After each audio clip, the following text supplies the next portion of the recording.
Good morning, everybody, and good evening, depending on where you are. There's some courageous people from Europe as well, so good very morning to you. Thank you for joining the John C.H. Wong Distinguished Public Lecture at the East Asian Institute. We're delighted to have you in the Zoom.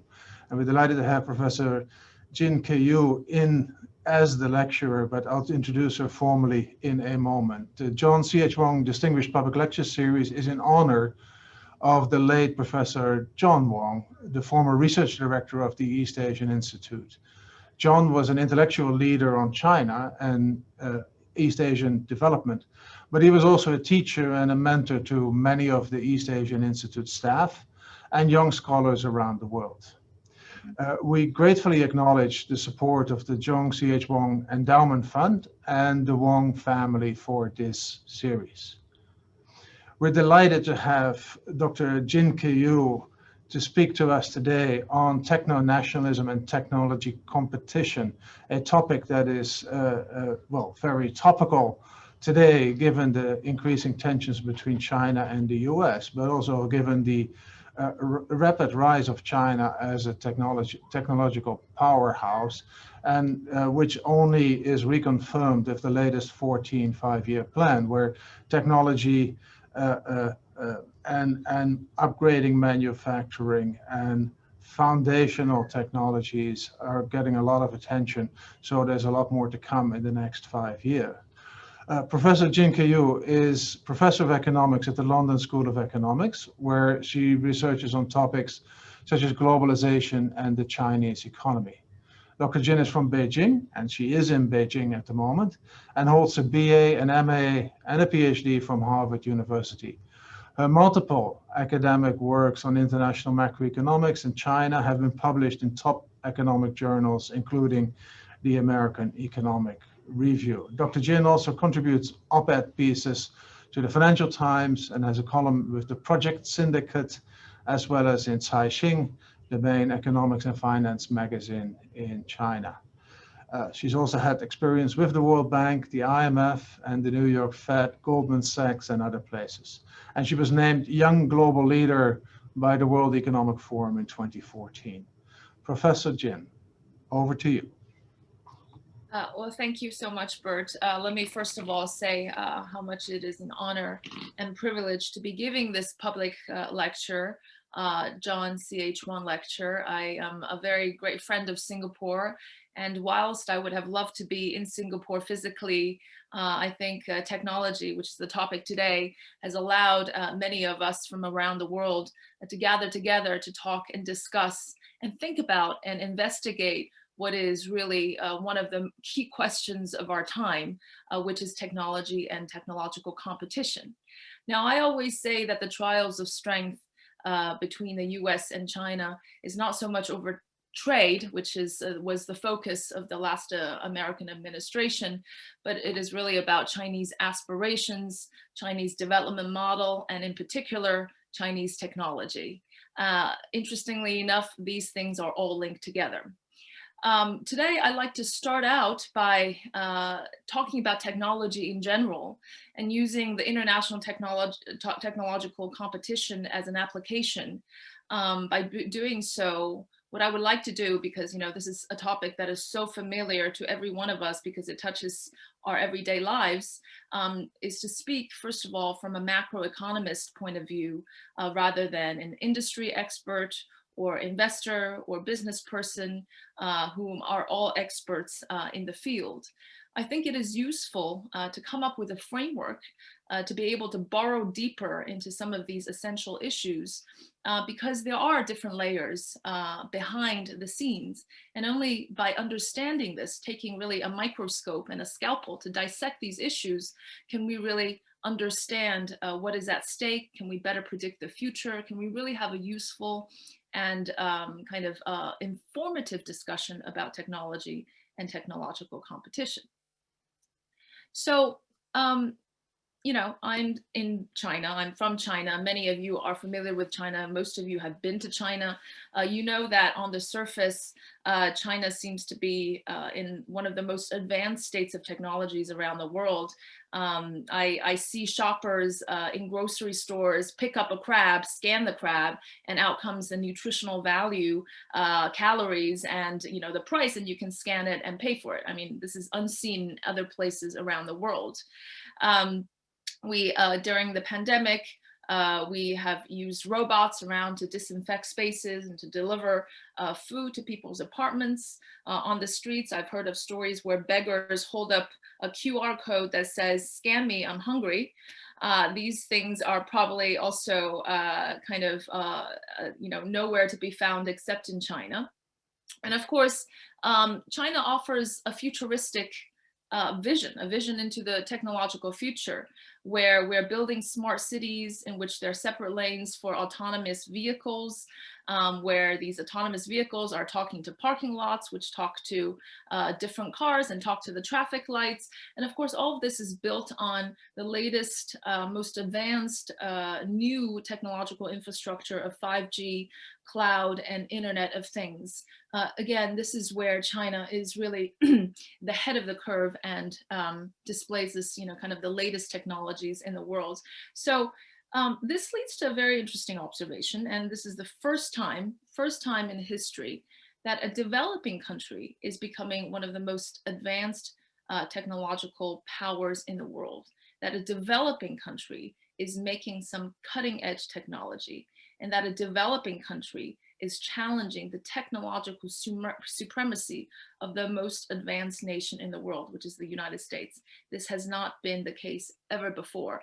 People might think about the Soviet Union, the Sputnik moment when the Russians launched the first satellite into space, but this is more state-led technology. It's not civilian technology. It doesn't pervade in everyday life. There's a big gap between the Soviet Union in terms of everyday technology with the US. So I don't think that's a comparable analogy, but it is very much the case for China today. Now, I want to make two general macroeconomic observations before we delve into our discussion. And the first is something that must be familiar to most of us, which is there has been a shift in the kind of the largest companies in the world from what was oil, commodities, and banks to really technology today. So in 2008, only, you know, a little more than 10 years ago, before the onset of the financial crisis, there was only one technology company in the top 10, which is Microsoft. And today, the biggest technology companies are the technology companies. And two have risen up from China to be in the top 10. And if you look at the 10 largest internet companies by revenue, and here we're just focused on internet companies, let me just make bring in just one caveat here. In the beginning of the talk, I'm going to focus exclusively on internet companies. Of course, they don't span the whole spectrum of technology, but I do think there's really something new about internet companies that is important to elucidate. And from there, we can have a more general discussion about technology in general. But in the first half of my talk, I'll be focusing on internet companies. So if we look at the top 10 internet companies, what is really striking is that half are American and half are Chinese. Okay, and if we look at the top 25 internet companies in the world by market cap, 13 are American and 9 are Chinese. Amongst the top 20, there will be 11 American, 7 Chinese, and 1 Japanese. So all of this is to say is that US and China somehow are splitting the market for the biggest internet companies in the world, leaving no room for any other countries to play a role. And if we look more broadly at what is defined to be what is called unicorn companies, which is private startups that are valued at more than $1 billion, then you see that the US and China again leads, and much fewer in the, in other countries, even India with a large population size, is lagging behind. Although I have to say that for India, given its income level, it has more unicorn companies than others, which is again telling you something that there's something to do with the country size or population size. Another observation is that Europe is somehow lagging behind. Now, if we look at the largest largest unicorn companies, tech companies valued above $5 billion, European companies trails behind US and China. It does a little bit better on smaller companies of around $1 to $2.5 billion. But again, Europe as a whole, as an integrated economy, or so we believe, has not produced these internet giants. Internet giants are solely from the US or China. So that is another interesting observation. Now, this is probably something that is less familiar to the general audience, which is we really can't categorize internet companies all to be the same. They look very, very different. And so this is going to be one of the key points of my talk today, which is that we can't treat them the same. We can't talk about international competition of internet companies in the same way. There are differences. So I'm going to call them sectors, although I haven't found a better word to describe, what's different from ride hailing and e-commerce to social media. These are obviously very different product lines and services, but I'll just refer them to as sectors for now. Now, I'm going to go a lot deeper into the data in just a few moments. But what I wanted to say is that the competition worldwide, within China, within the US, looks very different depending whether you're search. So search, you have really only one dominant company, which is Google, which, as we'll see, is going to account for more than 95% of the market share in the world. And a ride hailing or ride sharing company dominated by Uber and Didi around the world, but again, with some local players in each of these big markets. As opposed to something I haven't listed here, let's think about online service bookings like Dianping in China or Yelp in the US. These are driven by only local players. There's no global player. Right. So before we talk about international competition, let's first figure out why there are these differences. What are the structural forces behind these differences? What dominates these mechanisms before we can really go deeper into talking about what governments should do in terms of helping or reining in these internet giants so that they can so they can either be good for consumers or be better international competitors. So that's the second observation. So this is kind of a few questions I want to pose out there. I also want to say at the very outset, this is a very new research topic that I've delved in along with my former Harvard classmate and now UCLA professor Oleg Itzkoki. We are doing some fundamental research on this. I think it's kind of fascinating that we know so much about international trade and we know very little about international technology competition, especially this new age, new economy technological competition. Virtually no papers have been written in international macro and macroeconomics about this. So we're going to pose more questions than we can possibly answer because these are open questions, and hopefully with time, with our research as a starting point, there will be many more answers to kind of elucidate some of these fundamental questions. So the outline of the talk is listed here. And first, I really want to sit back for a moment and reflect with my audience about one central question. The central question is, there is something different about today's companies that dominate, which are these internet big tech companies, compared to the companies that used to dominate, which are these big industrial firms.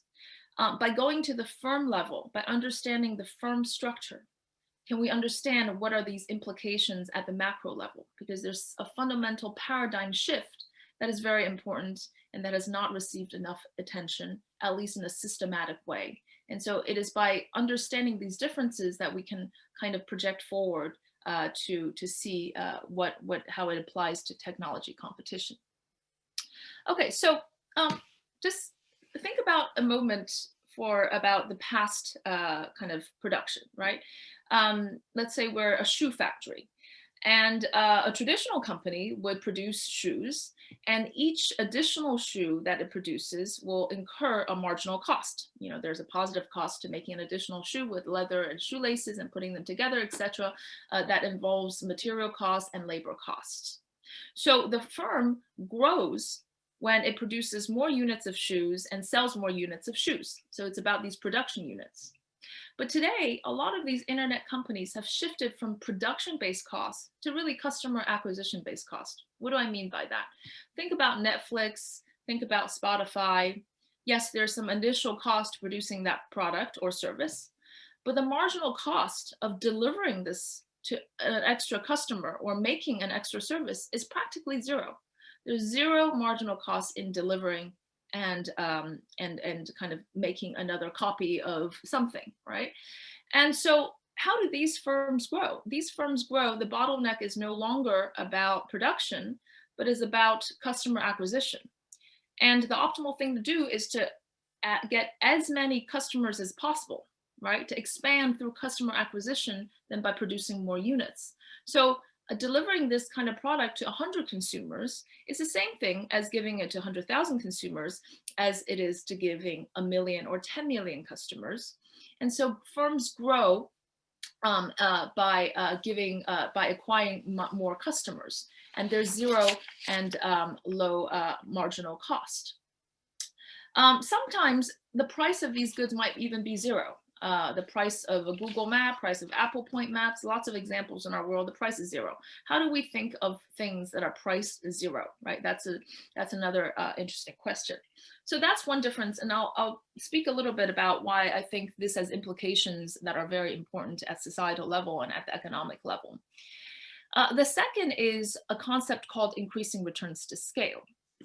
Increasing returns to scale is kind of in economic terminology is that the cost kind of making per unit cost falls the more units you produce. Okay, so in the past, why were there increasing returns to scale to big industrial firms? Because there was an initial big fixed cost. Think about Airbus and Boeing. You make a huge investment in the upfront, and then the more units of airplanes you make, the cost per airplane falls, and this also generates increasing returns to scale. So that exists already in the past.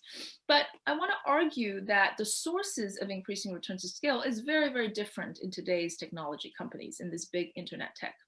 So for example, customers is now an input to your production function, right? Think about data and artificial intelligence, data and algorithm. What's the nature of increasing returns to scale here?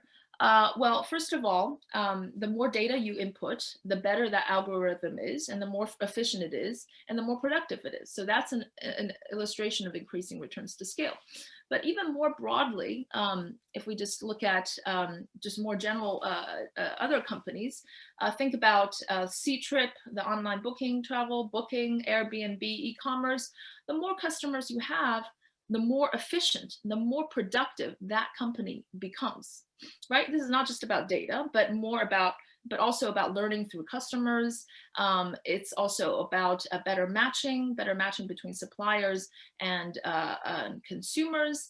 One thing about e-commerce and Amazon, why is big so important? Well, first of all, you can actually get all these small suppliers on the platform. This is beneficial for them because they cut out intermediary costs like advertising. And then it's also good for consumers because you can really squeeze the profits from the sellers so that they will lower the markups to consumers, and consumers benefit from cheaper prices and better goods and better matching. So of course, the more customers, the better, the more it makes Amazon more productive, more efficient. So that is really a fundamental difference between today and the past, is that the more customers you have, the more productive you are. Customers and input to technology is something that is very different. Now, there's also things like network effects and first mover advantage that also is the source of increasing returns to scale. I'll discuss a little bit more about this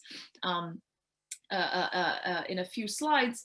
And also as a big company, there are lots of things you can do, right? For instance, Amazon invests heavily in the most advanced technologies, such as artificial intelligence, Internet of Things, to perfect their algorithms, to perfect their kind of logistics and supply chain management. And these are things that small companies can't do, right? So this is also another feature of increasing returns to scale. Now, the third difference is that labor is no longer an essential factor in expanding output. That is a fundamental change. Okay, sure, you need some labor in the beginning to produce that service. For instance, WhatsApp, you needed maybe 10 people to produce that. They had a small team in the beginning of 10 to 15 people. And then after that, you don't need any more labor to sell the thing or expand it, maybe a little bit, but that's unskilled labor or no labor at all, right? So this is very different from in the past when you needed labor, skilled labor, unskilled labor along the whole production process. This is no longer the case. So the salience of these characteristics, the fundamental change between today's company and yesterday's companies has some crucial implications. First of all, there's less demand on physical capital, right? A lot of this capital is not, building, a lot of this investment is not going into building factories and building digital plants to buying more intermediate products and raw materials like the shoe example. It is a lot about intangible capital investment, such as brands and marketing, or very little capital at all. So this relates to a very interesting macroeconomic phenomenon that everybody cares about today, which is very, very low interest rates around the world, especially in advanced economies. Why? Well, here, this is one plausible reason. There's a lot of other structural reasons, but if you have less investment demand, then you're going to push down interest rates. Now, another implication, again, because of this paradigm shift, is that these increasing returns is going to generate some natural winners in the economy. So in the past, if you look at traditional manufacturing firms, there are lots of firms competing. I might make a slightly better product than you do, but I will get 20% of the market share. You'll get 15% of the market share. There'll be lots of companies, and the concentration level may not be as high in just the average firm. But today, with high fixed cost and very low marginal cost, this tends towards much more concentration, which is what we're going to see in a few minutes, that in many of these sectors in internet companies, the top 2 or 3 global companies just dominate or control most of the market share. So there's some natural winners with this very strong increasing returns to scale. And the third implication, which is what I've listed here, I think is also very interesting, is that this new internet age or a new economy age tends to favor these positive feedback loops. Okay, what do I mean by that? The more customers you have, the better you become because you're more productive. The better you become, you can generate more, you can build more products, the more customers you're going to attract in turn, and you tend to just grow. Positive feedback loop. It's kind of like a snowball effect, or if I were to exaggerate, an avalanche. But an avalanche is very different from a thermostat, which is what kind of regulated competition in the past, whereas you can see in the traditional or in the economy that we're familiar with, at least in the economy in which I'm trained as an economist, we think about prices equilibrating demand and supply. We think about markets being a natural regulator to competition. Not so anymore. Today, you increase the supply, prices don't necessarily fall for the reasons I've told you about marginal cost being zero. Firms don't produce optimally at the point and stop at the points where price equals marginal cost, right? They have an optimal quantity they want to produce. Now, no, they just go out and expand and get as many customers as possible. Of course, I'm exaggerating a little bit. I just want to make this discussion very stark because I do think that this is a new characteristics of the new economy. So I'm going to quote Larry Summers here in 1999, who spoke about the new economy. Of course, now we're really in the new economy in ways that he hasn't imagined 20 years ago. But he said traditional industrial economy was a Newtonian system of checks and balances where there's disequilibria, it's equilibrated by adjusting prices. Now, the right metaphors for the new economy are more Darwinian, with the fittest surviving, the winner frequently taking all, and as modern Darwinians have come to understand, accidents of history casting long and consequential shadows. Now, I'm going to challenge a little bit of some of these arguments, but what I think is really interesting is that you used to have this natural market kind of freehand Adam Smith kind of concept of market equilibrating forces of creative destruction. Today, you might just be an avalanche and a snowball. And what does that mean for society as a whole? What does it mean for the role of a government? What is going to be the equilibrating factor? Which comes to the last observation, which is about economies of scope, all right, which is very different between today and yesterday. So economies of scope is the notion that somehow you can have kind of lots of unrelated products being on one platform, and that the idea is that efficiencies are formed by variety, not volume, which is economies of scale. That somehow producing one good, if I'm good at producing one good, then that makes me better at producing another good or service. That's the idea of economies of scope. What we see today is the rise of what we call platform economies, which is another fascinating phenomenon, right? This is the Alibaba ecosystem. We also have the Amazon ecosystem. I think we have the Facebook ecosystem. I think eventually we might even have a Tesla ecosystem. These large mega platforms on which there's lots and lots of things, sometimes unrelated. So if we look at Alibaba, of course, we have Taobao, which is the core of its business, Taobao and Tianmao, which is e-commerce. But then, of course, we have the financial technology arm, Alipay, and we have, gosh, I don't recognize any of those, but apparently I'm told that they're used in everyday lives, including some kind of I recognize this one. I think it's the food delivery. There's Ali Health. One of these is Ali Health, and there is stuff that you can book. There's Ali. I guess the glasses mean Ali. Ali Movies. Again, everyday life. Your everyday life is all on one platform. This is, again, unprecedented, right? And this is, well, of course, this is very salient in China, but some of that exists in Amazon. I'm an Amazon Prime member, so I buy stuff there, but I get free movies, and I can also buy groceries also through the Amazon platform. And who knows, Amazon is going to deliver pharmaceutical or drugs to my home in the same way. So lots of unrelated services and goods packaged in one together. The rise of platform economies. I think the central question here is to what extent this broadening of their mission of these platform economies reflect some kind of economies of scope, which is a good thing, efficiencies, or is it just the company trying to make more money, and it's a marketing strategy, it's a monopoly power and strategic reasons, right? I don't think we really have clear answers to this, even though lots of these companies will tend to say, no, we have greater efficiencies, potentially because of data. Now, if I believe that somehow, because Alibaba knows what I buy on Taobao, I can certainly agree to the fact that the reason that the fact it knows what I buy on Taobao and sees my very, very extravagant consumption spending patterns will determine how much money they will lend to me through Alipay, 支付宝. On Huabei or these kind of lending platforms, that I can understand, or offer me some kind of financial products that will be more suited for my income level. Again, that I can understand why there might be synergies and might be efficiencies arising from data.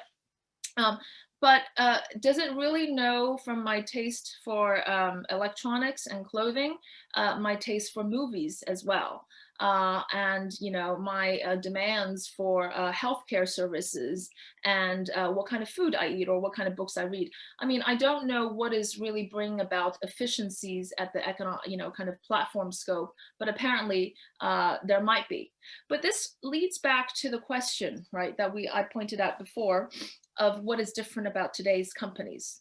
It might as well be that firm grows in different ways, fundamentally different ways today from the before. So the optimal strategy for Alibaba might precisely be a platform economy. Why? Because once it reached, what is it now, like 700 million customers or 800 million customers on its platforms, and actually even probably a bit more, the cost now of getting to an additional customer is going to be high, right? And they're going to compete with other platforms for that additional customer. So now the strategy is no longer about getting more customers as a strategy for growth, but expanding the product line, right? With these 800 million customers, I just produce more goods and services and I can sell to 800 million customers. And so you expand horizontally. So I can understand from the perspective of the company why they would want to do that. I just don't know for sure from a consumer perspective whether that is a good thing. I mean, there are all sorts of hidden monopoly powers that we don't really see. However, I would argue that some economies of scope definitely exist. For instance, if I'm a Tesla, if I buy Tesla, Tesla really knows me intimately as a driver. I don't drive, so I'm waiting for this autonomous vehicle to be fully in operation. But if I do drive, Tesla will know my habits as a driver, and because of that, it will probably sell me much better and competitive insurance products, much more precise, lower cost given my risk profile. And so there are efficiency gains there that I do believe. So there is a possibility for the rise of platform economies. Now, this gets to an interesting question is, what are the limits to firm growth in the future? Now, with the traditional companies, firms have natural limits, okay? Just very simply, when firms become very large, it's very hard to manage, right? Very hard to manage when they get bigger and bigger. A comparable analogy to the platform economies that we're seeing today on the internet is these big conglomerates. Now I'm gonna really screw up on the pronunciation of the Japanese Kyoritsus and Korean chaebols, which are big industrial conglomerates, Samsung being one of the prime examples, where you have these networks with seemingly unrelated products and companies under one family or one business conglomerate, and they kind of help each other, etc. But those tended to not work so well. There tended to be not a lot of conviction that there were huge efficiency gains under that framework. So, so there were some limits to growth about firms in the past. But as we've said, there's strong increasing returns to scale. What is the limits of growth of today's internet companies, right? Maybe they will be like Amazon, first expanding customers and then expanding horizontally, and then having all these kind of monopoly powers that we don't see, and there are no limits to how much they can grow. In this case, there could be a role for a government or a better solution. And it's also interesting that in the past, we were moving towards more specialization in niches, specialization in products, and now we're coming back to this platform economies where we don't really have specialization. So that's another interesting question that I would like to pose there. And of course, one very obvious reason that one obvious justifying factor is of course data, but we really need to know a little bit more about what data serves and for that purpose. I also want to very quickly raise the question of, is there such a thing as a first mover advantage or winner take all? We always talk about that, but really, I mean, among all the sectors that we've seen, Google is really the only first kind of player, the player that dominates the market. There are very, very few sectors in which there's only one firm left. And so if we think about Skype, it first came up with a very good technology, and yes, it dominated the market for a long time. But eventually new entrants came to challenge and to erode some of its market share. And so it doesn't, you know, so there are lots of companies competing in that space. Now, what I want to say is that, yes, I do believe there's an actual thing such called the first mover advantage, but it's dynamic. It's not static. It's that when you have an edge in the short run, you better make it an edge in the long run too. Otherwise, you're going to be outcompeted and surpassed by others. So, for example, Pinduoduo might have had a lead in this particular niche of e-commerce, which is for, you know, second, third tier, slightly less wealthy households, bulk buying. It created this business model. It had a huge first mover advantage. But if it doesn't start to innovate and to produce new products, then it could be displaced by another competitor, because over time, customers can switch. Switching costs, yeah, this is another thing, is that we don't really have mega switching costs today, I believe. There might be big switching costs for Facebook, and not even so over time. I think that gets eroded, but there's certainly very little switching costs for e-commerce and for ride sharing, etc. So if that's low, there's very little first mover advantage. But Pinduoduo, for instance, right now is going to start to or at least it plans to sell cars, right? So you have to constantly innovate to make that short run first mover advantage a dynamic one. Otherwise, I don't really believe that there's a true thing called a winner take all, except in the case of Google. Now, US versus China, lots of very successful companies. I think one interesting question is two differences. First of all, differences in strategy. We see the top internet giants in the US doing lots of acquisitions, buying up small companies. As soon as one startup becomes moderately successful with a good technology, they eat them up, they buy them and integrate. In Alibaba, we see in the platform, there's lots of motivations to build your own. So that's one strategic difference. The second is the rise of the super app. We have Alipay and WeChat, and everything happens on one app. And so we don't really quite see that in the US. And this is an interesting puzzle. My sense is that one source of adherence, adherence of users could be payment systems. In the US, payments is highly decentralized. Credit cards are very powerful and very pervasive and also very convenient. Of course, in China, when these e-commerce platforms started, there was no payments in the digital space, and so Alibaba and Tencent had to create their own. And with this payments, it really adhered, lots of consumers to doing everything on their one app, including paying bills, including borrowing money, including booking your taxi and train tickets, and etc. So that might be one reason, but this is something that I think deserves a little bit more investigation. Is there some structural fundamental differences between the US and China, or is it cultural and differences in preferences? But this is one area where it's different. Okay, so I want to jump in and spend 3 or 4 minutes just on some data.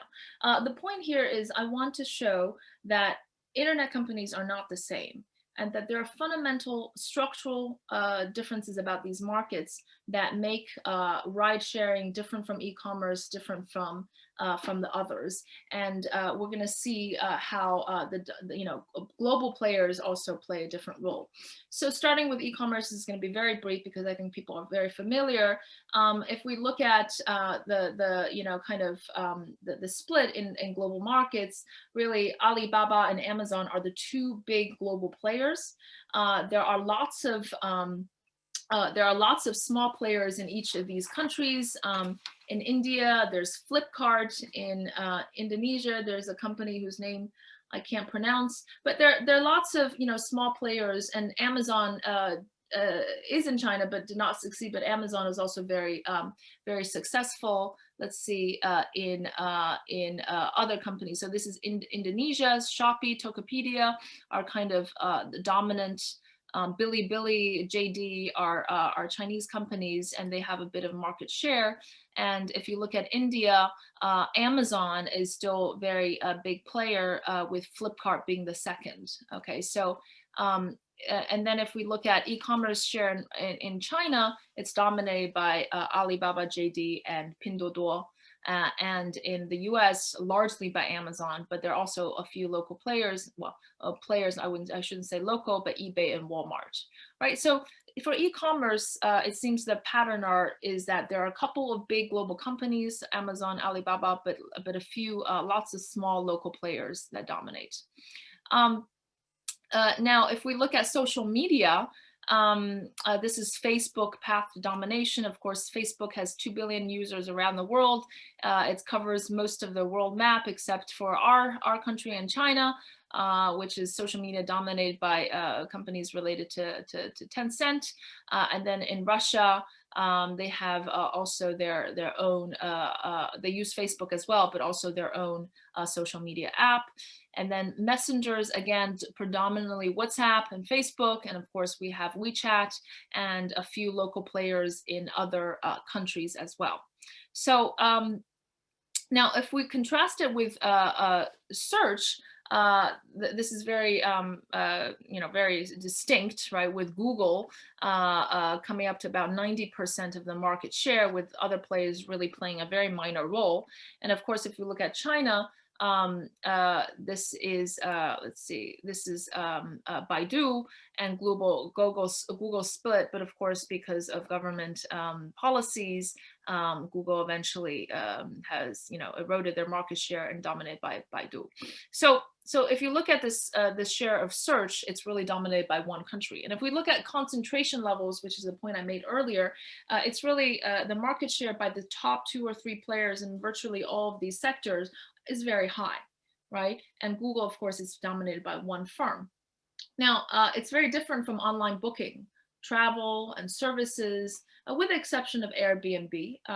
That would be an interesting phenomenon to look at. If we think about Airbnb, there's a lot of international travelers, but then within China, there'll be lots of competitors in China because it knows the local taste much better. It has niche specialization. I like a particular kind of boutique hotel. I like a hotel that has a courtyard or more of a Chinese tradition. Of course, the local competitors will have much more of an edge to customize according to local preferences. Now, ride sharing is also a very interesting company, a sector. This is the Uber and Didi split, right? Uber versus Didi Proxy is basically kind of companies that they acquired locally, let's say in Australia, in parts of Middle East and in Africa. And then, of course, Didi ventured into Latin America and Central America, Brazil, Mexico, and actually it stole lots of the market share from Uber. So initially, Uber dominated in these markets, and now Didi is fast stealing away this market share to be the #1 player. So this is like a very interesting phenomenon as well. Again, 2 major global players, but then there are lots of local players as well. Of course, we know in Southeast Asia, there's Grab, and then in Russia, there's a local competitor to Uber, again, dominated by 2 local players, but lots of small local players as well. This is in the US, dominated by Uber and Lyft. There's not going to be more than 2 companies, 2 or 3 companies in each market, because this is really, kind of the market structure, so that there are very low profit margins, and it doesn't make sense for more companies to enter if they can't make any more profit. So I would suspect that there are not more than 2 or 3 major players in every market.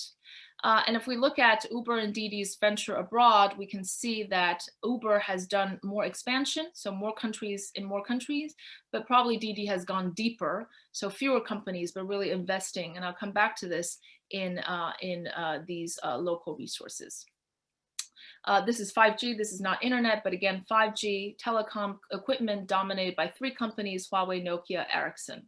Okay, so I want to bring some draw some observations about this, which is that how do we explain this different phenomena, right? The fact that internet companies don't look the same. I want to give it a little bit of a systematic analysis so that it can inform us about what governments should do and what international competition should look like. So the first thing, I call this global versus local externality. Global externality, easy to understand. Something being worldwide makes sense, right? Amazon having worldwide suppliers and connecting them, value chains, supply chains, make Amazon a much better company because of its reach and extensiveness and networks. Same thing with Facebook. The broader the reach, the better. Same thing with Google. The more universal you are, the better product you have, because search is really worldwide. I won't go into why there are global externalities, but I want to contrast it with why there's local externality. So local customs, local preferences, local rules, local regulations, these are local externalities. We don't think that Uber and Didi ride sharing really have very, very strong global externalities apart from their technologies and algorithm, because it's mostly a local thing, right? They have to go and talk to governments, they have to set up their presence, they have to connect with local drivers, and so local externalities is very important in this case. And so I kind of summarized this with global externalities from weak to strong and local externalities from weak to strong. So for instance, strong global externality And strong local externality could be something like e-commerce and ride sharing, where you have some degree of global externality, but you really have to have the local things in place. Whereas very weak externality, but strong global externality are things like search engine and 5G. I mean, you really don't need to be in that country. You have one uniform product and it's the same thing everywhere else. And then very weak global externality, but strong local externalities, things like online bookings for restaurants, for movies, for services, maybe even news feed, because, you know, news, everybody, each culture likes their own news, right? So this is why I think we see one factor why we see this strong sorting of market competitors around the world, and why these internet companies are different. And the second factor is substitutability and variety, right? Search is one thing, right? It's one product, it's kind of the same. There are not a lot of imperfect substitutability, the way that we like differentiated taste between Facebook and Instagram and messengers and TikTok. These are slightly different things. They do compete in our attention span, in our time, but they are not, they're not the same thing. So if this is the case, then there's a presence for multiple companies at the same time and less concentration. And highly substitutable uniform goods, things like 5G and Google. Okay, so this leads us to reflect about international competition, right? Now, I hope that the previous systematic analysis and kind of dissecting these segments help us understand the degrees of international competition. The first conclusion is that big is important. As we've said, increasing returns to scale, you need to be a mega internet giant to be globally competitive, okay? The second is we can't really make general observations about internet giants in general. It has to be based on industry characteristics. For instance, who can make a better product? Now, if we think about the context of US versus China, right? Now, I would say that China has more of an advantage on making a better product, or service that's more homogeneous and more universal, okay, or more anonymous. Now, of course, search is dominated by Google because it's a better technology, but things like 5G equipment, this is not really cultural, this is not really local, this is a universal product. AI, the algorithms are not really cultural. Things like blockchain could be something where lots of Chinese companies could be very competitive at, because again, they don't have this cultural aspect and localization aspect that that is a challenge to many of these Chinese companies. They're more anonymous, but if you make a better technology and better product, you'll be competitive. And so the third aspect is we really want to think about who is better at localization and adaptation. Okay, so if we're talking about an industry such as ride sharing, where the local externality is really important, and if we think about Didi versus Uber, who's going to be better in these third markets? Well, it's going to depend on how much they can localize and adapt. Now here, I want to say that Chinese companies might have one certain advantage, which is not the cultural aspect necessarily about making a product that's culturally universal or more fitting with Anglo-Saxon communities like Facebook or Instagram. But Chinese companies might have an advantage in adapting because they have seen lots of foreign companies coming to China, failing to adapt and therefore failing themselves. So the Didi example, which I think is really interesting, is that they really heavily invested in the local content and local markets in Brazil and Mexico. They have set up off-site training centers to train the drivers, things that are very, very simple. For instance, they built a digital payments and wallet for the drivers so that they don't have to hand cash. They've went from bank to bank to organize these digital payments. This is something that Uber would not want to do. They don't want to they want to expand fast, but they probably don't want to go and local adapt and put a lot of effort. So this is where Chinese companies can have an edge. And so this informs us about one really important subject, which is government regulation, right? This is at the very core and very central aspect of our discussion. We are living in a time when governments are coming and discussing about reining in big tech and breaking them up, especially in the Western world. Is that a good thing to do? Now, I think we need to grapple with this question based on two layers of analysis. The first is consumer welfare versus other, right?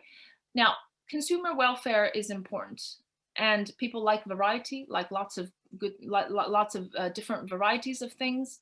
And of course, consumers gain if you lower the markup for these companies, right? So you want to break these big companies up if you're thinking about your consumers, because that lowers markups, and you want to encourage entry and competition. At the same time, what's pulling it in the other direction to not break big tech is precisely to harness these increasing returns, which we have spoken about. Lots more efficient if you're bigger, right? And so here there's producer gains, but there's also productivity gains, and productivity gains feed into consumer gains through lower prices or better products. So it also feeds back into consumers. So the government is pulled in two different directions, right? One is, do I want the consumers to gain, so break them up, or do I want to harness increasing returns and make everybody more productive, more GDP? I want to keep them big. So that's the question facing a government. But then it becomes even more stark when we're thinking about international competition.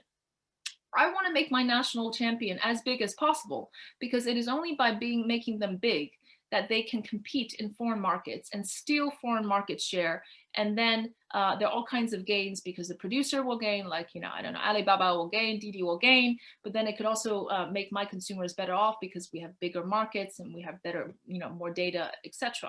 So international competition seems to suggest, and again, I'm giving out very stark predictions just to make the debate very sharp, that in the age of international competition, governments should not only not restrict big tech, they should encourage big tech. They should also restrict foreigners from coming in. Okay, again, this is coming from the perspective of an economist and from a welfare. I'm not advertising that at all, but just to make this very clear. And this is where Europe might have not done the right thing, right? Europe has let in Facebook and Uber and not given a time and space to have them create their own European champions. Whether that's a mistake or not is really an open question. But in this context, it seems like governments, there is at least one argument to protecting big tech in the context of international competition. But again, we want to be very careful about making these conclusions. Exactly why I've illustrated these very nuanced kind of factors behind these market structures, right? It depends on what sector you are. If you're in a global externality sector like Google, like 5G, like homogenous products, you want to protect these companies to make them as big as possible, to make them as efficient as possible. So here I've said global externalities lead to global companies. In that particular sector, maybe it's the right thing to do for governments to protect big tech. So for instance, in 5G, or in China's case, we're trying to make lots of semiconductors. You want them to compete, and then some ones with the biggest and best potentials arise, and then you want to kill competition and make them as big as possible, because make Huawei and ZTE be global competitors. But you do not want to have the same policy for other big internet companies like Dianping, like online booking, these that have very strong local externalities. They really don't have any global capacities or global advantages. So why give them this chance to become really big and kill competition domestically and bad for consumers when they have really no international competitive skills? So again, the point is that you really want to focus on the sector and think about optimal policies in that way. Because we're living in a new era of new economy, market failures defined by increasing returns, learning curve that spreads from firms to firm, platform externalities, you might need the government. But I want to draw a cautionary tale, which is that market failure is bad, but government failure could be worse. So can a government select winners? Can a government do the right things, do the right policies to make this kind of better? So that's an open question. So I know that we are over time. I want to conclude and make some general observations, if I can, in the next few minutes. I focus my talk on internet companies, and this is of course not spanning the whole range of technology companies. Electricity was a cutting edge technology hundreds of years ago, but we can't say that it is any surprise that companies use electricity now. Same thing with internet companies. It's not a cutting edge technology. It's technology enabled, but it's not a cutting edge technology. So this leads to the first point, which is there's a difference from going from 1 to N, which is what I think China is very good at right now, coming up with the best business models, the best improvements about business models and services and products based on some cutting edge technology that's invented elsewhere. And that's different from going from 0 to 1, which is fundamental technology, building these cutting edge technology, where I think China still lags behind. And if we talk about why technological competition is so important, what are we talking about here? Are we talking about high tech? Are we talking about technological applications, right? I think high tech is really important for a couple of reasons, but most importantly, it produces what we call general purpose technologies. General purpose technologies is a technology that can be used across all industries, that fosters new technologies, that leads to a lot more jobs and a lot more creations, and can build on this general purpose technology to more technology. And I think 5G, cloud, all of these are fundamental general purpose technologies, and hence why the race between US and China is so fierce in those sectors. I do believe there is a sense in which having the first mover advantage in high tech and cutting edge is a very good thing at the national level. State policies is something we have mentioned. You know, China is pursuing a Chinese techno-nationalism, as we mentioned. I won't delve into the details, but I will mention that it's invoking what's called the 举国 system, kind of a national mobilization program that is linking universities, incubators, industries, high-tech parks, financial accelerators to IPO, building an innovation system. And 举国 system means we're not going to tally the cost, right? Think about our Olympic gold medal model. We're going to spill as much money as we possibly can to get as many Olympic golds as possible. No efficiency calculated, no rational cost calculated. We don't care about that. It's all about just getting the results. The same kind of motivation is underlying Chinese techno-nationalism today. And that is different from in the last few years. Ironically, this is modeled after the American system, the Apollo program and the Manhattan Project, which is a national mobilizational economics of really organizing this whole system of innovation. This is what the state is doing. But in the end, I think the state can do many things and help China catch up, help China and fill lots of market failures and market gaps. But in the end, when we think about innovation, we're talking about accumulation of knowledge, accumulation of experience when it comes to cutting edge technology. And this requires what I call patient capital, patient institutions, and patient people, right? Investing for the long run. People not only interested in turning a company into $1 billion company in 3 years, but people interested in passionate about coming up really with something creative and new.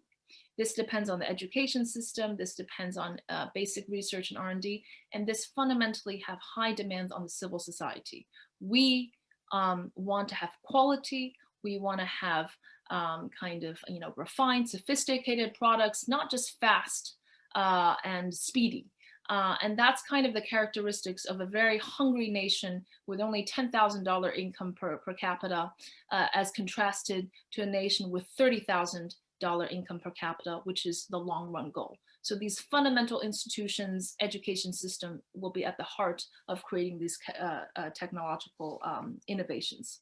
So finally, the issue between US-China is really a central issue. But we want to first understand what are the kind of the underlying issues to understand the future.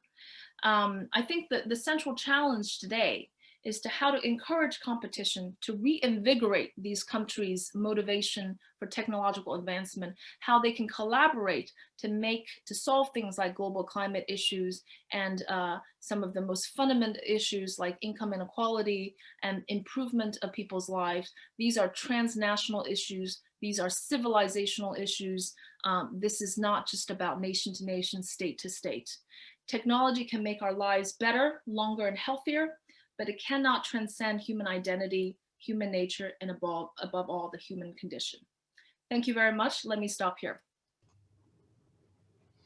Well, thank you so much, Professor Jin, for this fascinating and provocative, but also very, very substantive presentation. And we have a huge number of questions that clearly shows the interest in the topic. But let me first acknowledge the presence of Dr. Eileen Wong, who joined us from the Wong family, and we're very happy to have her here in this lecture. Let me kick off with my first question, and that's a difficult one because it's a moving object. But underlying a lot of this is regulations about data. Who owns the data, who can use the data, who can bring the data from one country to another. Huge debate on it, very different approaches in China versus Europe versus the United States. How will that play out in this competition for these very big players, the Alibabas of the world and the Googles of the world? Will that in the end change the competition, or will it remain the same or enhance the current trends? Thank you, Bert. That's an excellent question. I think this is a fundamental question in the context of international competition as well, because I think in the end, I think that one factor which I didn't focus on, although it's in the slide, is really about trust. Who can, which companies, Chinese or American or others, can global citizens trust more? And this inevitably brings to the sensitive issue about data. Now, as we've seen with increasing returns to scale, you want to, ideally, from an economic perspective, you want to keep these big firms big, or give them lots of access to data, because that's going to make them more productive, and that makes consumers like us potentially even better off if we're not talking about a protection point of view, but an efficiency point of view, right? So that's the kind of the dilemmas about data. But at the same time, if we want to introduce the data protection and these sensitivity issues for consumers, then potentially we do not want to make these big firms too big or have some very regulated process of data. Now, in the context of international competition, this is where the sore point comes, right? Europe has been very clear on its stance on data protection. China has more of a taste for less, for more tolerance of data sharing, although that is also grossly changing. But if there were very big differences in preferences for data regulation and protection, then one company certainly has an initial edge over another. However, in the international competition, it flips, right? Because if I don't trust Alibaba as somebody sitting in Africa and what it's going to do with my data or my payments data, then I might veer towards another ecosystem that has a different sort of payments. So I think this is, this kind of is interactive. On the one hand, from an efficiency point of view, bigger companies with less data protection is better. On an international competitive view, this kind of erodes trust, which is also at the core of competition. Okay. Related to that is a question of Marcin Piatkowski, a former colleague of mine at the World Bank. This whole issue of trust, will this, added on to that is the geopolitical tension. We haven't talked about it that much, but does that add on to this issue of trust, and will that in the end bring a very different scenario of competition among companies in the future? Yes, I think the precise the issue about technological competition really at the national level is about ultimately who's going to control the cutting edge stuff, who's going to control the servers, who's going to control the IPs, who's going to control kind of the intellectual properties, and so I think that's where, if you have 5G equipment, right, data protection, kind of all of these are really potentially national security issues that go beyond the economic analysis that I've made today. And I think this is also at the core of the geopolitical debate. Now, I have hopes for the new generation of Chinese and their universal appeal, or whatever you want to call it, their worldliness, their international, their respect for intellectual property, because they're born in a generation of innovation and respect. I have optimism about kind of this new generation of entrepreneurs and the ability to garner trust from around the world in the new generation, which will wipe away and smooth out some of these ideological differences of the current generation. I admire your optimism, and You we'll be always have there. to end on an optimistic note. We'll be there to see it. But let's go to domestic regulation. It's actually a combination of questions from Kyo Ho, Wei Wei Pham, and Subi Jain, and they're really talking about this domestic regulation. And let me just put it down. Most recently, the big platforms in China have been regulated more, or threatened to be regulated even more. What is your take on that? Is that in the end welfare enhancing, or is this something else? I know there's a political angle to that. If you want to shed light on that, by all means. But how does that work out for the market? And there's even a couple of days ago there was a proposal indeed to separate the data that those platforms generate from the platforms themselves, which of course would basically be taking some capital away from the big platforms. What's your take on that, and what's the future for the Alibabas and the Tencents and JDs of the world? Right. As I mentioned in my talk, what are the natural limits to growth in the new economy? And is there any, right? And I kind of suggested that there might not be as many natural limits as there was in the past industrial firm regulating that. And so this is where governments have kind of set some boundaries, but I think it is a really open, indeed an open question. First of all, is there real efficiency gains through data, for example, on these platforms? This is something that I think we need to do more research on. This is not something that I think we know the answer to at all. So from economists, this is our responsibility. The second issue is when we talk about financial technology, which is at the heart of the Alibaba kind of example. I think these are really transnational issues. They're not really just about China, and these are real issues. Is a technology company, which is doing financial stuff like a financial institution, should they not be regulated as a financial institution as well? I think these are real issues when Alibaba and Financial has trillions of RMB of lending of over 500 million consumers, where there are no kind of capital restrictions. And I find that also to be slightly alarming, to say the very least. But we have to recognize that their technological advancements have increased efficiency in the financial front, reached out that network to lots of remote people, and I believe have been a very, very positive contributor to societal welfare. I'm a firm believer of the contributions of Ant Financial. However, regulating financial technologies is an important issue that is not just Chinese, but also universal. That said, I think when governments step in, this is where the government regulation of big platforms is potentially useful, but is it for the right reasons is the question I want to pose. Now, I can perfectly imagine that in some shape and form, eventually the competition, international competition, is not between countries, but between platforms, one ecosystem with another. Now, it just might be that the ecosystem is a little bit more limited, where Tesla's ecosystem has to do with cars and car insurance and car services, but not movies, for example. But who knows, whether that could be true.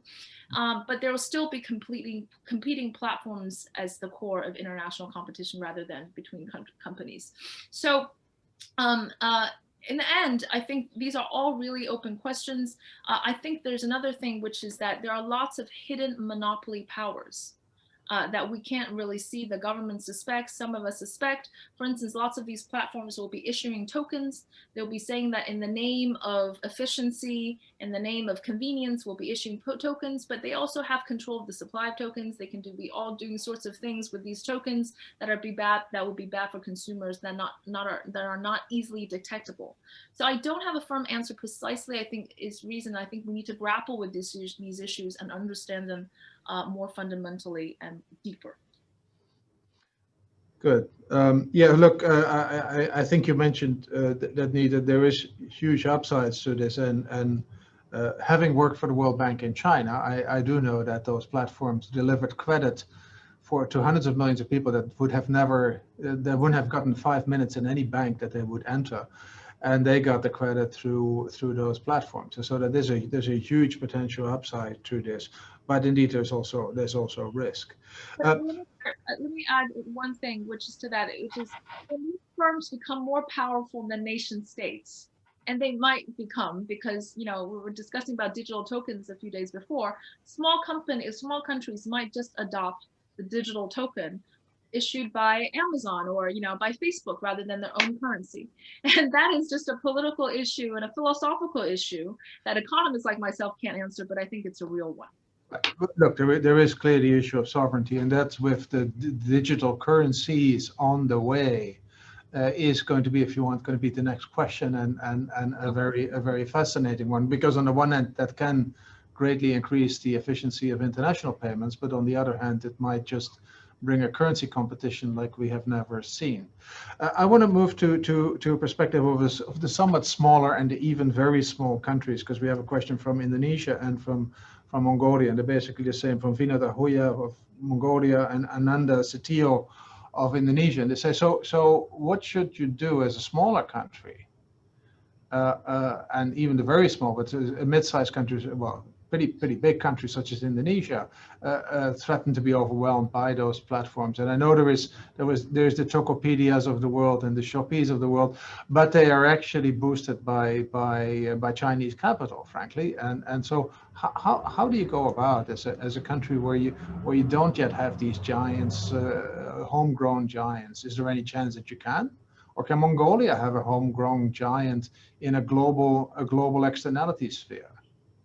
Well, this is kind of the observation that I was alluding to, why the China and the US are splitting the market in terms of the big international giants. I think size is important, population is important, there's a strong increasing returns, and that's just the reality.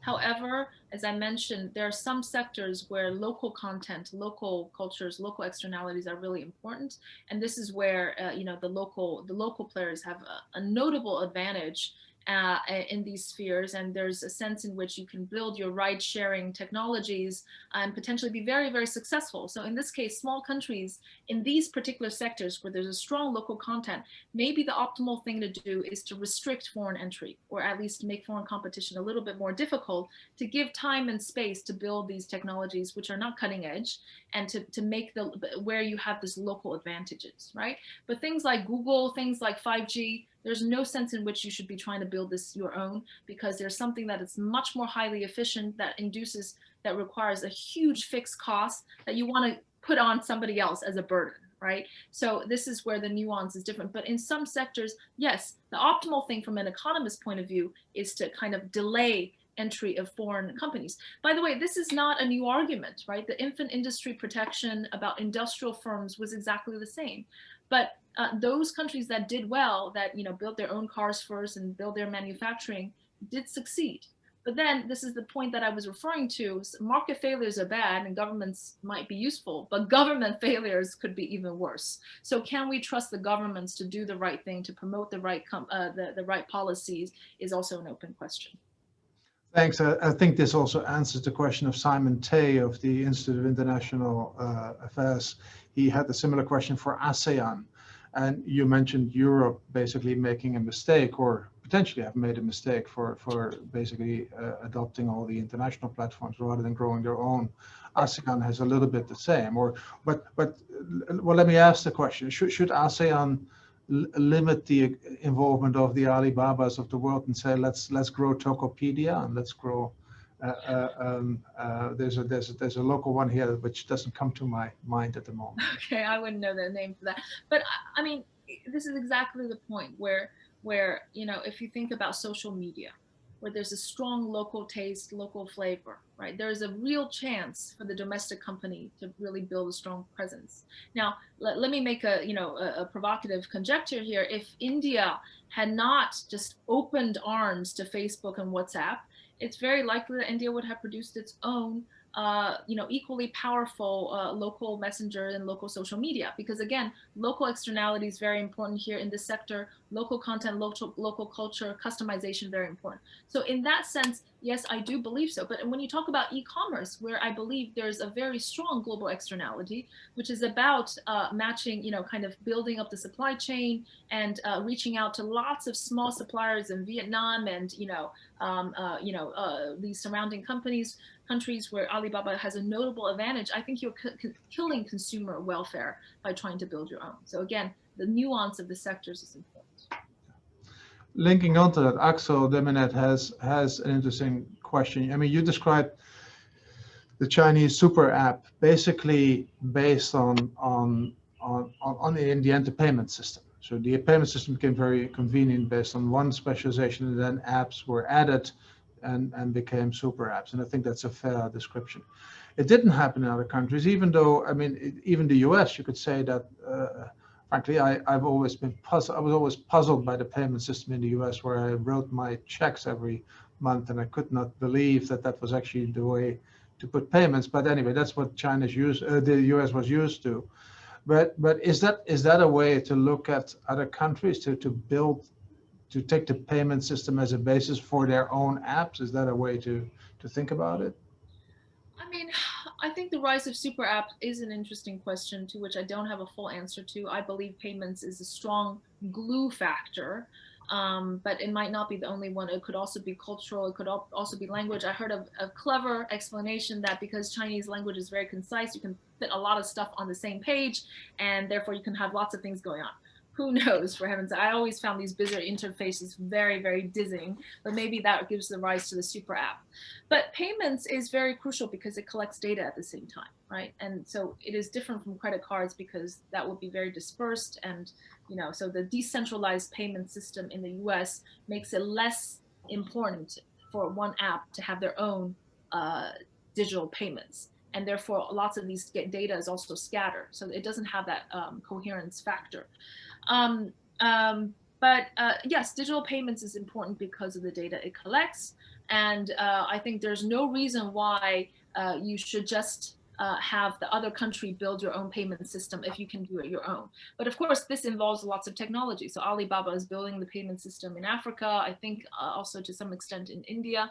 And I'm not a technologist, maybe there's a lot of deeper technologies behind that.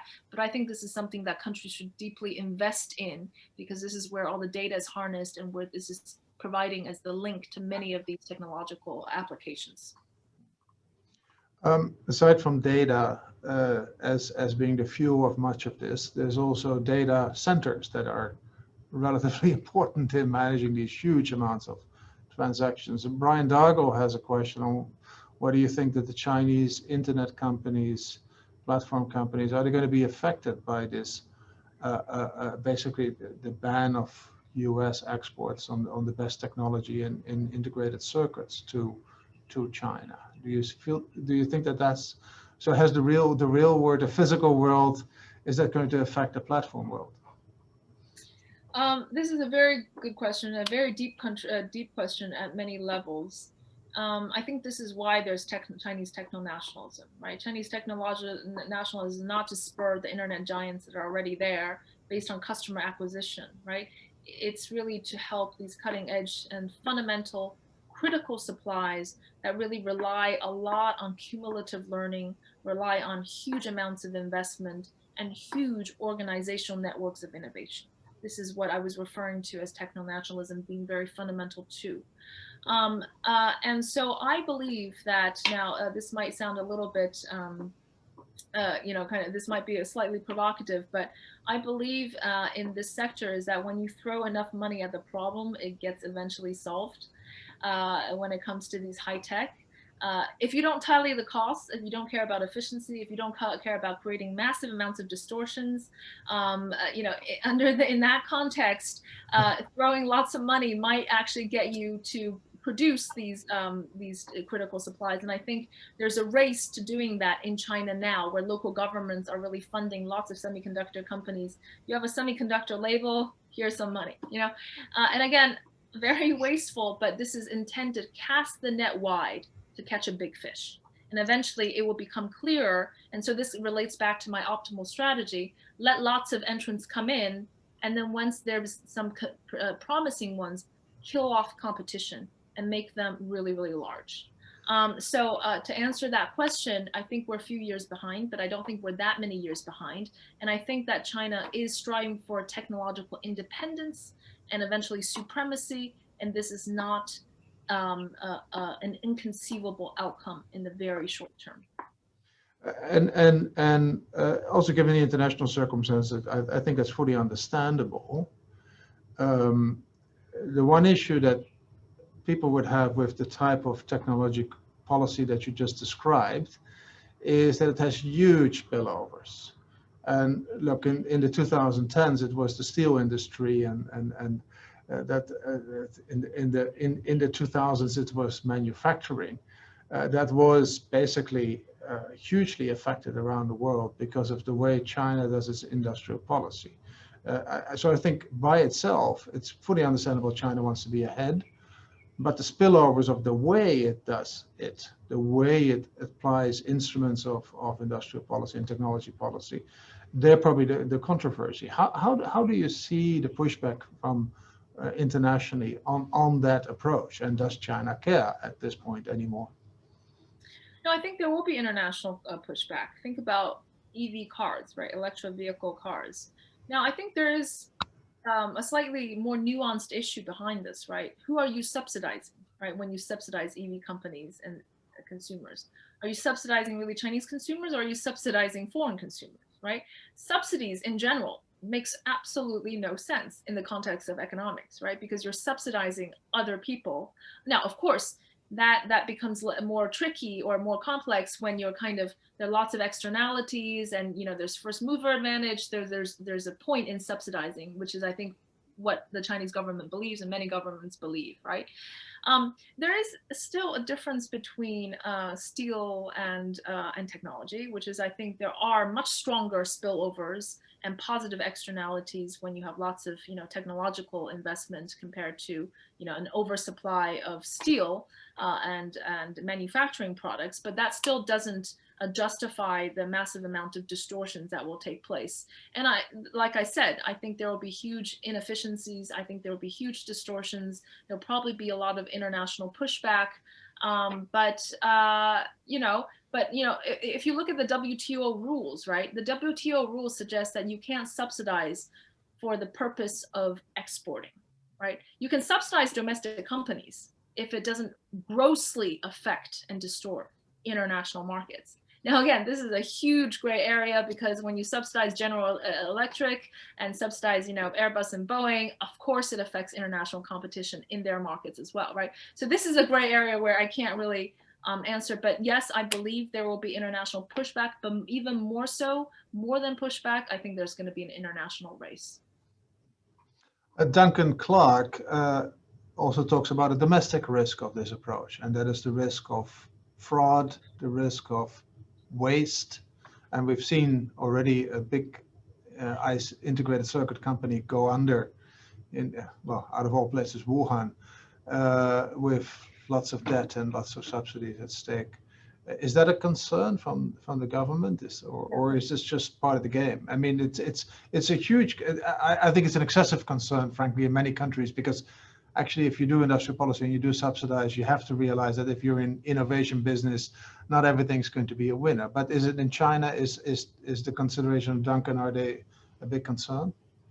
I think it is. I think this comes back to my earlier statement, the Chinese development model, right? We can only look at the surface and say and be wowed at the magnificence and the glitziness, but really it's a high cost and high growth model. But high cost, I want to emphasize high cost. It's not the most efficient way to grow. It's not the best way to grow. Consumers have suffered, not suffered, but suppressing consumer welfare along the way to become more productive, bigger GDP. This is a high cost, high growth model, and it will be applied to technology as well. The question is really, how important is it to be the first mover, right? How important is it for 5G to be, Huawei have a big share? Now, if we're always tallying the cost, it's probably not very efficient to do so. So this gets to the question of, how really important is cutting edge technology, and why is it important? Is it because it's general purpose technology, or is it because it's national security? It's about control. It's about military dominance. In that calculations, nothing is rational, right? So I think it is a big concern, but again, it depends on, we can't be throwing money at everything, but maybe some of the critical things where if China's cut off, then lots of companies die. In this case, probably the cost is worth it. Okay, look, I have questions for another hour of discussion, which I won't take, but I have a final question, and it's from Alicia Garcia Herrero. She is the chief economist for Asia of Natixis Bank. She's at Burgo, but she's also a senior fellow at the East Asian Institute.